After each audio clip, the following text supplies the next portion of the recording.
स्वागत दोस्तों आपका शार्प बायो एजुकेशन में। MGP 7 को हम लोग पढ़ रहे थे। आज इसमें चैप्टर 4 को हम लोग को शुरू करना है, सामाजिक और पारिस्थितिकी यानी सोशल एंड इकोलॉजिकल इशू। आइए शुरू करते हैं इसको। अगर आपने हमारा चैनल सब्सक्राइब ना किया हो तो उसको सब्सक्राइब कर लीजिएगा। साथ ही साथ हमारा Telegram channel sharp bio education उसको भी ज्वाइन कर लीजिए और आप हमारे साथ ट्विटर और इंस्टाग्राम में भी जुड़ सकते हैं। तो आइए समझते हैं इसमें। भारत में आज अनेक सामाजिक, आर्थिक और धार्मिक, राजनीतिक आदि समस्याएं हैं, जिनमें सामाजिक समस्याएं विकराल रूप में हैं। वर्तमान भारत में मुख्यतः निम्नलिखित सामाजिक समस्याएं हैं।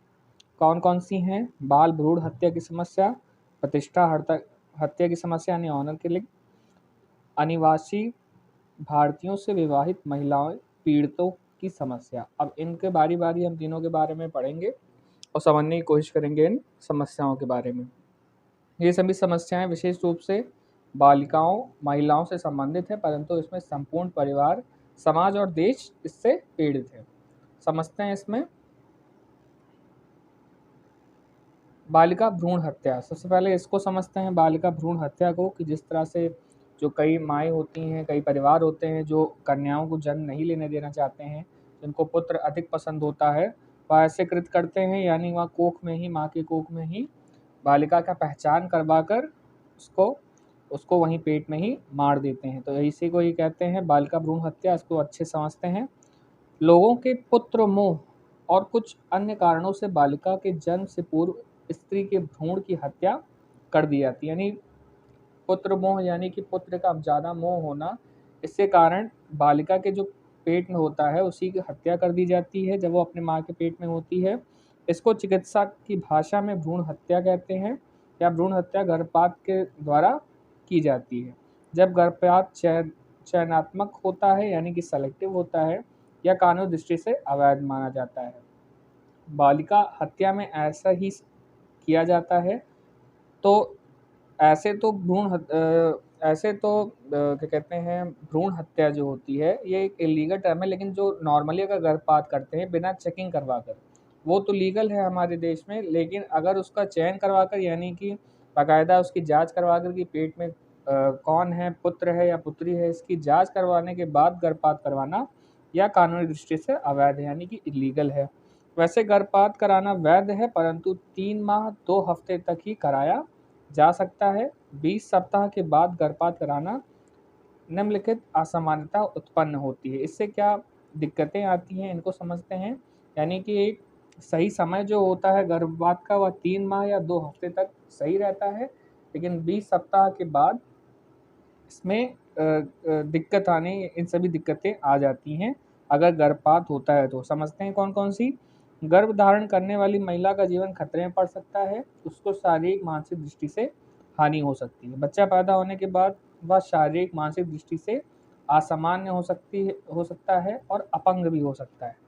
तो अगर 20 हफ्ते के बाद, सप्ताह के बाद गर्भपात अगर ऐसा होता है, तो इससे कुछ इस प्रकार की समस्या उत्पन्न हो सकती है। अगला है भ्रूण भ्रूण की अपसामान्यताएं ज्ञात करने के लिए भ्रूण परीक्षण किया जाता है, या सर्वप्रथम भारत में अखिल भारतीय आयुर्विज्ञान संस्थान यानी कि एम्स नई दिल्ली में 1974 में किया गया था, परंतु चिकित्सा अनुसंधान परिषद ICMR द्वारा इसको रोक लगा दी गई थी। चोरी छिपे लिंग निर्धारण क्लिनिक खुलने लगे। तो हुआ क्या कि सबसे पहले इसकी जो खोज हुई थी टेक्नोलॉजी को 1974 में की गई थी एम्स के द्वारा। फिर उसके बाद ICMR ने इस पर रोक लगा दी, लेकिन ये जो इन्फॉर्मेशन है वो लीक हो गई और इससे कई सारी क्लिनिक धीरे धीरे चोरी छिपे खुलने लगे और लोग चोरी छिपे इसको करवाने लगे। विभिन्न संगठनों द्वारा इसका विरोध किए जाने के विरुद्ध गर्भ की चिकित्सीय समापन अधिनियम यानी medical termination pregnancy act MTP act बनाया गया, जिससे इस पर पाबंदी लग गई। भारत की 2001 की जनगणना के अनुसार 0 से 6 आयु वर्ग के संपूर्ण शिशु लिंग अनुपात 1991 में जहां 945 से दोनों जगह घटकर 2001 में 927 हो गया। यानी इन्हीं कारण से जो लिंग अनुपात था 1991 में 945 से घटकर 2001 में 927 हो गया। यह गिरावट शहरी और ग्रामीण क्षेत्र दोनों जगह देखी गई। दिल्ली राष्ट्रीय राजधानी क्षेत्र में शिशु लिंग अनुपात अति कम अर्थात 868 हो गया, यानी कि जहां 945 हुआ करता था उससे और भी ज़्यादा घटकर दिल्ली राजधानी में 868 हो गया। इसका कारण शिशु हत्या, भ्रूण हत्या, छोटी आयु में स्त्री का अधिक मृत्यु दर या स्थिति चिंताजनक है और शिक्षित समाज के लिए अपमान है। तो ये सभी फैक्टर थे जिसके कारण जो शिशुलिंग यानी कि सेक्स रेशियो है, इसमें भारी गिरावट देखी गई और यह एक समाज के लिए चिंताजनक विषय के रूप में उभरा। अगला समझते हैं आगे। अधिकांश मामलों में सरकार विफल रही है क्योंकि रोगी, उसके परिवार और कानून का उल्लंघन करने वाले आपस में मिल जाते हैं अथवा सहमत हो जाते हैं। यानी कि जो ग्रसित है या जो करवा रहा है वो अपने परिवार के साथ मिल जाता है, जिसके कारण यह चीज़ छुपाने में उन लोगों के लिए अधिक सुलभ हो जाती है और कानून इसमें बहुत ज़्यादा विफल रहता है उसको पकड़ने में। अधिनियमों के विरुद्ध कार्य करने वाले के बारे में वार्षिक रिपोर्ट 2006 में कानून के क्रियान्वयन में मुख्य बाधा गवाहों का अभाव रहा है। क्योंकि महिला एक होती है जो गर्भपात करवाती है गवाह देने वाली, और उसको दबवा लिया जाता है, वह गवाह नहीं देती है, जिससे कारण इसमें उचित कार्रवाई नहीं हो पाती है। डॉक्टर और रोगी सरकार या कानूनों को धोखा देने के लिए अनेक झूठ उपायों का सहारा लेते हैं। यह उल्लेखनीय है कि मुख्य चिकित्सा अधिकारी सीएमओ या चिकित्सा अधीक्षक सीएसएन उल्लंघनकर्ताओं के विरुद्ध दंड देने की शक्ति प्राप्त नहीं है। बालिका भ्रूण हत्या को रोकने के प्रयास की असफलता के बावजूद भी सरकार ने शिशु जीने के अधिकार का समर्थन किया और नई वेबसाइट www.pndt.gov.in प्रारंभ की, जिस पर कार्यरत डॉक्टर, प्रसूति केंद्रों और क्लिनिकों के विरुद्ध शिकायत की जा सकती है। तो इसके बावजूद उन्होंने एक पहल की इसको रोकने की, इस वेबसाइट को निर्माण करके, जिससे जो ये डॉक्टर, जो ये लोग कार्य करवा रहे हैं, जो ये केंद्र, इनके बारे में शिकायत दर्ज करवाकर कार्रवाई की जा सकती है। अगला हम लोग समझते हैं प्रतिष्ठा हत्या यानी कि ऑनर किलिंग। प्रतिष्ठा हत्याएं, इनको समझते हैं। प्रतिष्ठा हत्याओं को प्रथागत हत्या भी कहा जाता है। इसमें किसी परिवार या वंश के सदस्य की हत्या इसलिए की जाती है कि वह परिवार या वंश की प्रतिष्ठा को बचाता है। उसकी हत्या से परिवार का अपमान, अपक्षय हो सकता है और इस हत्या के दो कारण हो सकते हैं। परिवार के अस्वीकार परिवार संहिता का उपयोग करना या कुछ लैंगिक सेक्सुअल कार्य में लिप्त होना है। कहने का मतलब ये है, प्रतिष्ठा हत्याएं वो होती हैं कि अपने घर की प्रतिष्ठा बचाने के लिए कोई घर का ऐसा सदस्य जो गलत कार्य कर देता है, जिससे घर की प्रतिष्ठा को हानि होती है, उसकी हत्या कर देना। यह केस किस में आता है? ऑनर किलिंग में आता है। अब इसके मुख्यतः दो भाग होते हैं। पहला है परिवार को जो कार्य अस्वीकार है वह कार्य वह बंदा कर ले, या दूसरा कुछ लैंगिक कार्यों में लिप्त हो, यानी कि कुछ सेक्सुअल वर्क में वो अलग लिप्त हो जाए। तो इनको दोनों को और अच्छे से समझते हैं। ह्यूमन राइट वॉच यानी ह्यूमन राइट वॉच ने उल्लेख किया है, प्रतिष्ठा अपराध हिंसा के कार्य हैं। प्रायः हत्या परिवार के पुरुष सदस्यों द्वारा परिवार के उन महिला सदस्यों की जाती है जो परिवार की बदनामी का कारण बनती है।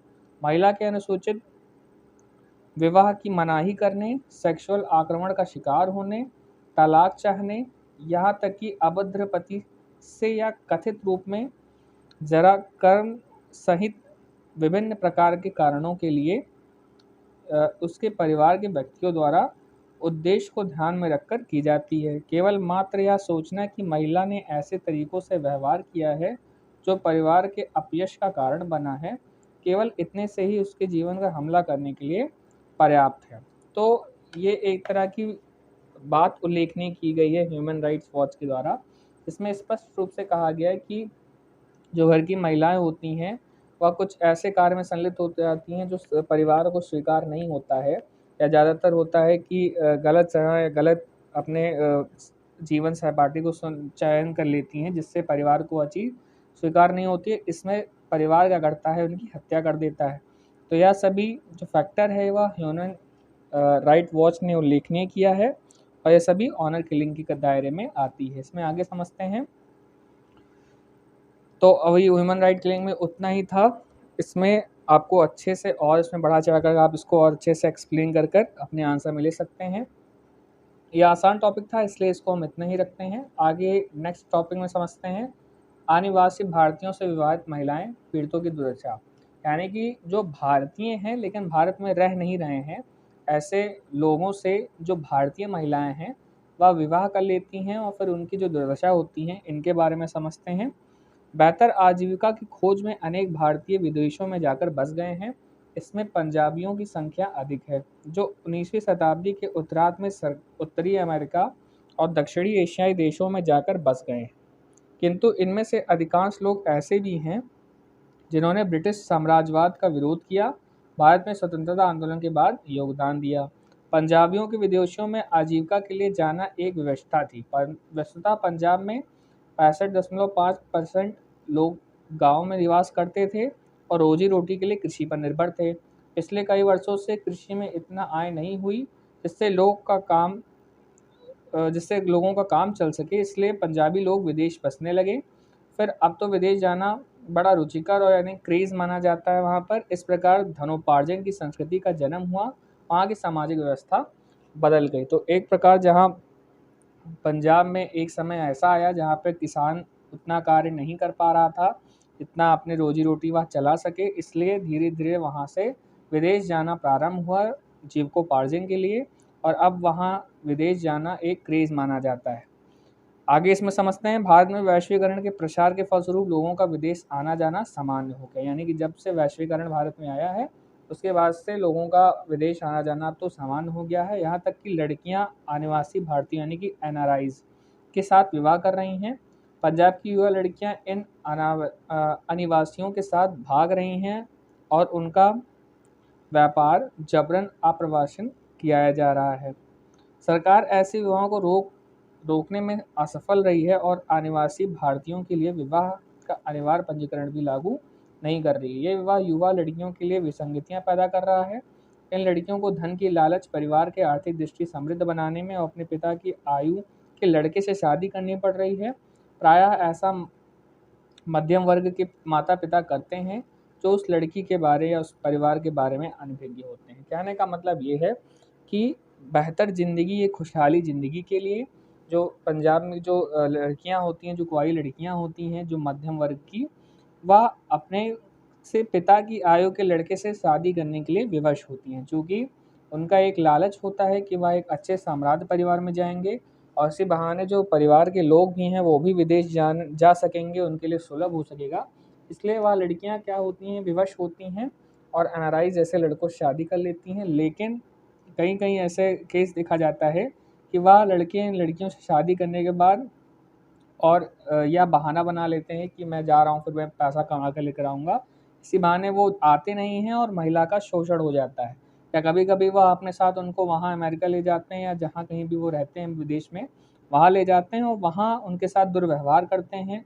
उनका जो भी डॉक्यूमेंट होता है उनको छीन लेते हैं और उनका बेइज़्ज़ती करते हैं। तो ये इस तरह की जो पीड़ित है, ये जो दुर्दशा है वो देखने को मिलती है। इसमें और आगे समझते हैं, केवल यही नहीं, कई आदिवासी भारतीय पहले से विवाहित होते हैं, उनके बच्चे भी होते हैं। ये कुछ समय के लिए भारत आकर युवा लड़कियों को अपनी ओर आकर्षित कर कर यौन शोषण करते हैं, उनके माता पिता से पैसे ऐंठते हैं, फिर अंगीकृत देश या बहाना करके चले जाते हैं, वहाँ व्यवस्था करने के बाद उसे वहीं बुला लेंगे। तो इस तरह का बहाना लेकर वह देश छोड़कर चले जाते हैं कि वहाँ व्यवस्था बढ़िया करने के बाद वो उसको बुला लेंगे, फिर वे लौट कर नहीं आते हैं और लड़कियों को हाथ मलने के अलावा कुछ नहीं रहता है। कुछ लड़कियां अपने पतियों के साथ विदेश चली जाती हैं, परंतु वहां केवल उनका शारीरिक मानसिक उत्पीड़न किया जाता है, अपमानित किया जाता है, उनके पासपोर्ट तथा अन्य कागजात छीन लिए जाते हैं।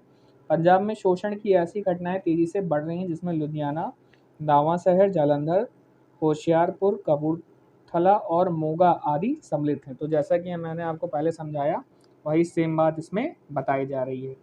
यहाँ के अनेक लोग संयुक्त राज्य अमेरिका, कनाडा, यूके, यूरोपीय देश, खाड़ी के देश और अरब देश में रहते हैं।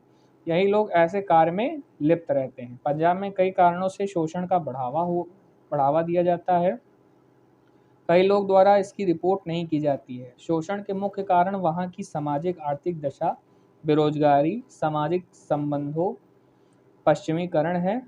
गुजरात में भी इस प्रकार के मामले तेजी से बढ़ रहे हैं। विदेश में विशेष रूप से महिलाओं को बिना आर्थिक सहायता के संकट का सामना करना पड़ता है। इसके अलावा इसके विरुद्ध कोई कठोर कानून नहीं है। युवा लड़कियों में जागरूकता नहीं है। पीड़ित लोग बदनामी के भय से इसका जिक्र नहीं करते हैं। तो इससे कई सारे फैक्टर्स निकल के आते हैं जिसके कारण ये खुल नहीं पाते हैं। कई लोग में बदनामी ना हो इसके कारण में इसका ज़्यादा ज़िक्र नहीं करते हैं, एफआईआर या रिपोर्ट नहीं करवाते हैं। दूसरा, लड़कियों में इतनी जागरूकता नहीं होती कि वह सही से पहचान कर सकें या उनके साथ जो कार्य हो रहा है उसको पहले से ही वह आँक लें और कहाँ शिकायत करें इसके बारे में उनकी उतनी जागरूकता नहीं होती है और धीरे-धीरे ये अन्य क्षेत्रों में भी फैलता जा रहा है। इसी प्रकार के संकट से बचने के लिए भारत में विदेश में कोई विशेष प्रबंध नहीं किया गया है। समुद्र पार कार्य मंत्रालय यानी मिनिस्ट्री ऑफ ओवरसीज अफेयर्स ने विदेश वर्ग की जांच के लिए वॉलंटियर्स नियुक्त नहीं किए हैं। अनिवासी भारतीय वर्ग की विशेषज्ञता के लिए सरकार द्वारा संस्थागत क्रियाविधि आवश्यक है। भारतीय दूतावासों को स्थानीय गैर सरकारी संगठनों की सहायता से कार्य करवाना चाहिए। पीड़ितों के लिए तुरंत अपराधियों के विरुद्ध एफआईआर दर्ज करने की सुविधा उपलब्ध होनी चाहिए। सरकार को विवाह में आने वाली समस्याओं के लिए विस्तृत विनिमय बनाए जाने चाहिए जिससे पीड़ित भारतीय महिलाओं का संरक्षण मिल सके। यानी कि एक कठोर कानून बनाने की आवश्यकता है। देख रेख करें, यानी जो भी एनआरआईज आ रहे हैं, जो बाहर से दूल्हे आ रहे हैं, उनके बारे में विशेष रूप से जानकारी होनी चाहिए भारत सरकार को कि वह ऑथेंटिक हैं, सही हैं, उनकी पहले से शादी तो नहीं हो गई है या वह कितनी और बार आ चुके हैं। तो इस सब पे ध्यान दिए जाना आवश्यक है। आगे समझते हैं, आप प्रदूषण से क्या समझते हैं, इसके बारे में आपको जिक्र करना है, इसकी हानियों के बारे में। तो उसमें समझते हैं कि प्रदूषण संपूर्ण विश्व के लिए एक जटिल समस्या है। प्रदूषण वह प्रक्रिया है जिसमें पृथ्वी का विद्यमान कोई भी ठोस, द्रव या गैसीय पदार्थ जो मानव जाति, अन्य संपूर्ण जीवन पादपों, पर्यावरण के गुणधर्म के लिए हानिकारक हो सकता है। क्या सभी क्या कहलाता है? प्रदूषण कहलाता है। मनुष्य सहित सभी जीवों के लिए शुद्ध वायु, जल, उर्वरक, भूमि अति आवश्यक है। ये अपनी मूल अवस्था में लाभदायक होते हैं, परंतु यह जब किसी और के साथ संपर्क में आते हैं तो आप प्रदूषण के रूप ले लेते हैं। अब इनको 5 बार में विभक्त किया गया है: वायु प्रदूषण, जल प्रदूषण, भूमि प्रदूषण, ध्वनि प्रदूषण और ताप प्रदूषण। इसके बारे में एक-एक पैराग्राफ लिखना है। आई होप आप इसको लिख लेंगे। बचपन से हम लोग इसके बारे में पढ़ते आ रहे हैं, भूमि प्रदूषण, ताप प्रदूषण, जल प्रदूषण और वायु प्रदूषण के बारे में। इनके आप विशेष इसको व्याख्या करिएगा, इसके कारणों को बताइएगा और फिर इसके बाद इसके जो भी कॉन्सिक्वेंसेस होते हैं, यानी इससे क्या डिजीज़ होती हैं, इसका भी आपको एक्सप्लेन भली-भाँति करना होगा, तभी आपको पूरा इसमें नंबर मिल पाएगा। तो आज के लेक्चर में इतना ही रखते हैं। नेक्स्ट लेक्चर में हम चैप्टर 5 को डिस्कस करेंगे। अगर आपको ये लेक्चर पसंद आता हो, लाइक करें, कमेंट सेक्शन में ज़रूर बताएँ। शुभ दिन, धन्यवाद।